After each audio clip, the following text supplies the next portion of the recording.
ನಾಳೆ ಬುಧವಾರ ಆಷಾಢ ಮಾಸದ ಕೃಷ್ಣ ಪಕ್ಷದ ಸಂಕಷ್ಟಹರ ಚತುರ್ಥಿಯನ್ನು ಆಚರಣೆ ಮಾಡಲಾಗುತ್ತದೆ. ವಿಶೇಷವಾಗಿ ಈ ಸಂಕಷ್ಟಹರ ಚತುರ್ಥಿಯನ್ನು ಗಜಾನನ ಸಂಕಷ್ಟಹರ ಚತುರ್ಥಿ ಎನ್ನುವ ಹೆಸರಿನಿಂದ ಕರೆಯಲಾಗುತ್ತದೆ. ಈ ದಿನ ಗಣಪನನ್ನು ಭಕ್ತಿಯಿಂದ ಪೂಜೆ ಮಾಡಿ ಕಷ್ಟ ಆರೋಗ್ಯ ಸಮಸ್ಯೆಗಳಿಗೆ ಪರಿಹಾರ ನೀಡು ಎಂದು ಬೇಡಿಕೊಂಡರೆ ಮಹಾಗಣಪತಿ ಸಂತುಷ್ಟನಾಗಿ ಬೇಡಿದ ವರಗಳನ್ನು ನೀಡುತ್ತಾನೆ.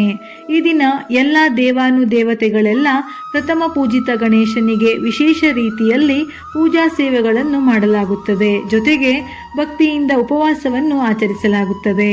ಜ್ಯೋತಿಷ್ಯ ಶಾಸ್ತ್ರದ ಪ್ರಕಾರ ಬುಧವಾರ ಗಣೇಶನ ದಿನ.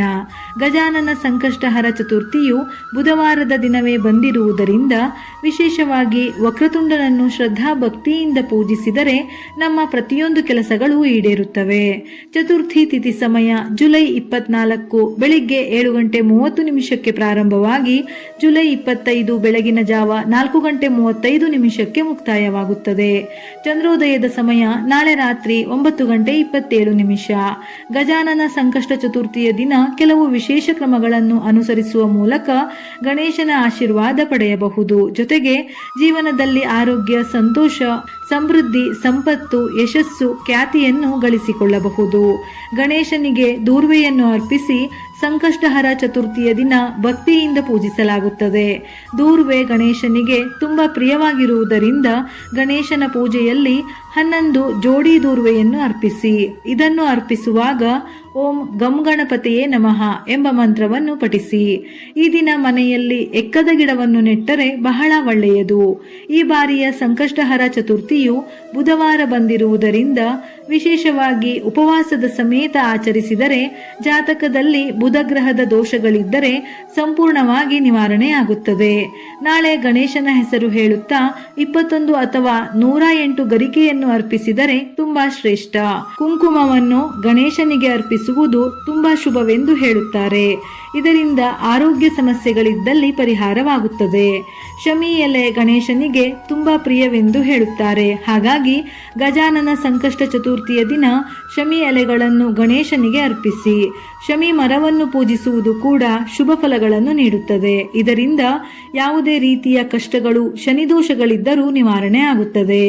ಗಣೇಶನಿಗೆ 1 ಕರ್ಪೂರ ಮತ್ತು 6 ಲವಂಗವನ್ನು ಅರ್ಪಿಸಿ. ಹಾಗೆಯೇ ಕಲವಾ ದಾರವನ್ನು ತೆಗೆದುಕೊಂಡು ಗಣೇಶನ ಪಾದದಲ್ಲಿ ಇಟ್ಟು ಭಗವಂತನನ್ನು ಪೂಜಿಸಿ. ಪೂಜೆಯ ನಂತರ ಆ ಕಲವಾ ದಾರವನ್ನು ನಿಮ್ಮ ಕೈಯಲ್ಲಿ ಕಟ್ಟಿಕೊಳ್ಳಿ. ಹೀಗೆ ಮಾಡುವುದರಿಂದ ಕೆಲಸದ ಸ್ಥಳದಲ್ಲಿ ನೀವು ಬಯಸಿದ ಯಶಸ್ಸನ್ನು ಪಡೆಯುತ್ತೀರಿ. ಶಾಸ್ತ್ರದಲ್ಲಿ ಗಣಪತಿಯನ್ನು ಬುದ್ಧಿವಂತಿಕೆಯ ಅಧಿಪತಿ ಎಂದು ಕರೆಯಲಾಗುತ್ತದೆ. ಹಾಗಾಗಿ ಗಣಪತಿಯನ್ನು ಪೂಜಿಸುವುದರಿಂದ ಬುದ್ಧಿವಂತಿಕೆಯು ಪ್ರಾಪ್ತಿಯಾಗುತ್ತದೆ. ಜಾತಕದಲ್ಲಿ ಬುಧ ಗ್ರಹದ ದೋಷವಿದ್ದಾಗ ಗಣಪತಿಯನ್ನು ಪೂಜಿಸಬೇಕು. ಏಕೆಂದರೆ ದುರ್ಬಲ ಗ್ರಹವಾದ ಬುಧನಿಂದಾಗಿ ವ್ಯಕ್ತಿಯು ಉದ್ಯೋಗ, ವ್ಯಾಪಾರ ಕ್ಷೇತ್ರದಲ್ಲಿ ಪ್ರತಿದಿನ ಸಮಸ್ಯೆಗಳನ್ನು ಎದುರಿಸಬೇಕಾಗುತ್ತದೆ. ಅಂತಹ ಪರಿಸ್ಥಿತಿಯಲ್ಲಿ ನಾಳೆ ಬುಧವಾರ ಸಂಕಷ್ಟಹರ ಚತುರ್ಥಿಯ ದಿನ ಗಣಪತಿಯ ದೇವಸ್ಥಾನಕ್ಕೆ ಹೋಗಿ 5, 11, 21, 108 ನಿಮ್ಮ ಶಕ್ತಿಗೆ ಅನುಸಾರವಾಗಿ ಗರಿಕೆಯನ್ನು ಅರ್ಪಿಸಿ ಪೂಜೆ ಮಾಡಿ. ಇದರಿಂದ ಉದ್ಯೋಗ, ವ್ಯಾಪಾರದಲ್ಲಿ ಒಳ್ಳೆಯ ಏಳಿಗೆ ಆಗುತ್ತದೆ. ಪೂಜೆಯ ಸಮಯದಲ್ಲಿ ಗಣೇಶನಿಗೆ ಸಂಬಂಧಪಟ್ಟ ಗಣೇಶ ಅಷ್ಟೋತ್ತರ, ಗಣಪತಿ ಉಪನಿಷತ್, ವೇದ ಮಂತ್ರಗಳನ್ನು ಪಠಿಸಬಹುದು. ಸಂಕಷ್ಟಹರ ಸ್ತೋತ್ರ, ವಕ್ರತುಂಡ ಮಹಾಕಾಯ ಅಥವಾ ಯಾವುದಾದರೂ ಗಣೇಶನಿಗೆ ಸಂಬಂಧಪಟ್ಟಂತಹ ಮಂತ್ರ ಶ್ಲೋಕಗಳನ್ನು ಸಂಕಷ್ಟ ಚತುರ್ಥಿ ವೇಳೆ ಪಠಿಸಬಹುದು. ಇಲ್ಲವಾದರೆ ವಿಶೇಷವಾಗಿ ಓಂ ಗಣಪತಯೇ ನಮಃ ಈ ಶ್ಲೋಕವನ್ನು 21 ಬಾರಿ ಅಥವಾ 108 ಬಾರಿ ಪಠಿಸಬಹುದು. ಇದರ ಜೊತೆಯಲ್ಲಿ ಸಂಕಷ್ಟಹರ ಚತುರ್ಥಿಯ ಕಥೆಯನ್ನು ತಪ್ಪದೆ ಈ ದಿನ ಓದಲೇಬೇಕು. ಯಾವುದು ಸಾಧ್ಯವಿಲ್ಲವೆಂದಾದರೂ ಗಣೇಶನ ಪೂಜೆಗೆ ಕೆಂಪು ದಾಸವಾಳ ಹೂವನ್ನು ಅರ್ಪಿಸಿ ಪೂಜಿಸಿದರೂ ಗಣೇಶ ಸಂತೃಪ್ತನಾಗುತ್ತಾನೆ. ಮನೆಯಲ್ಲಿ ಗಣಪತಿಯ ವಿಗ್ರಹವಿದ್ದರೆ ನಾಳೆಯ ದಿನ ಹಾಲಿನಿಂದ ಅಭಿಷೇಕ ಮಾಡಿ ಗಣಪತಿಗೆ ದೂರ್ವೆಯನ್ನು ಅರ್ಪಿಸಿ ತುಪ್ಪದ ದೀಪವನ್ನು ಬೆಳಗಿದರೆ ಸಾಲದ ಸಮಸ್ಯೆಗಳು ಕ್ರಮೇಣವಾಗಿ ನಿವಾರಣೆ ಆಗುತ್ತದೆ. ನಾಳೆ ವಿಶೇಷವಾಗಿ ಗಣೇಶನಿಗೆ ಮೋದಕವನ್ನು ಅರ್ಪಿಸಿದರೆ ಬುಧ ಗ್ರಹಕ್ಕೆ ಸಂಬಂಧಪಟ್ಟ ದೋಷಗಳು ನಿವಾರಣೆಯಾಗಿ ಸಂಪತ್ತು ವೃದ್ಧಿಯಾಗುತ್ತದೆ.